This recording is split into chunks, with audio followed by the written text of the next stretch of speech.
Experts suspect that someone on board Flight 370 turned off the plane's transponder and ACARS system, which transmits technical information between the ground and the aircraft. And then the investigation takes another disturbing turn.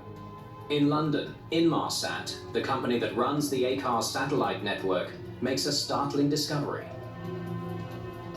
Even after the plane disappeared from radar and its transponder was shut off, its ACARS computer continued to answer automated pings from a ground station every hour until 8:19 a.m.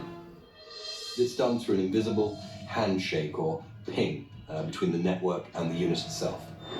The aircraft was continuing to signal a request for service, not for minutes up to the loss, but for over 7 hours after it had disappeared from the radar system.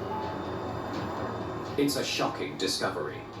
Flight 370 did not crash in the Gulf of Thailand, but was in the air for another 7 hours. Suddenly, a search area focused around the South China Sea could now sprawl from the Indian Ocean to the South Pacific. What could have been happening on board all that time? We now know that it went in a certain direction. We know that it went thousands of miles out there. It flew for hours.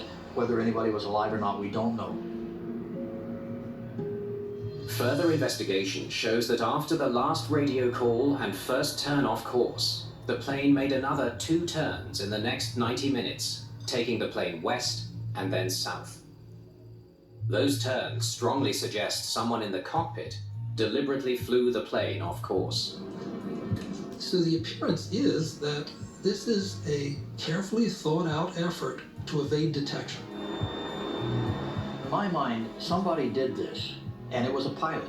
Whether it was one of the 2 individuals up front who were charged with keeping that plane safe, or whether it was somebody else, we do not know.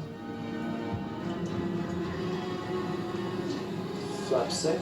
Between the 2 pilots, the captain and the first officer was an exuberant, brand new young pilot who was just getting ready to get married. There are absolutely no earmarks that would be consistent with either a religious zealot or somebody who wants to end his life, let alone that of everybody else aboard. If the first officer is cleared of suspicion, the captain becomes the prime suspect. Could you grab me a coffee while I finish checking this? Yes, Captain.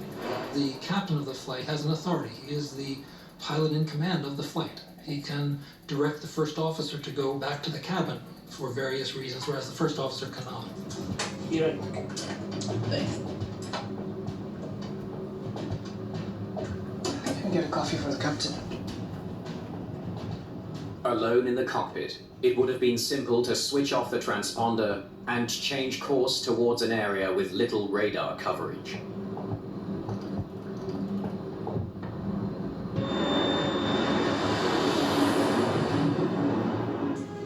If the captain of Flight 370 took control of the cockpit and hijacked his own plane, Open the door. the crew would have been powerless to stop him.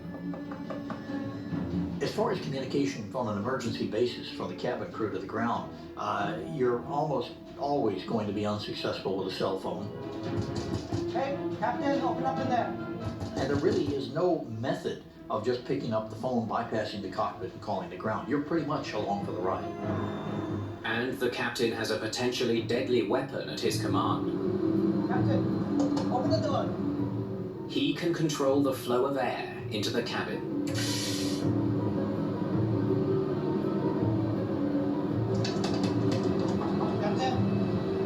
The Malaysian flight was flying at 35,000 feet. This is higher than Mount Everest. And without oxygen, you can expect 30 to 60 seconds of useful consciousness. A loss of oxygen in the cabin would have triggered the release of oxygen masks, but passengers would have run out of oxygen in about 12 minutes. With the crew and passengers subdued, it would have been a simple task for the captain to fly Flight 370 into the night, possibly never to be found. The whole world has an interest in what happened here, in finding out what happened, so that we can start to prevent it and see that it never happens again. This disappearance remains one of the greatest aviation mysteries of all time.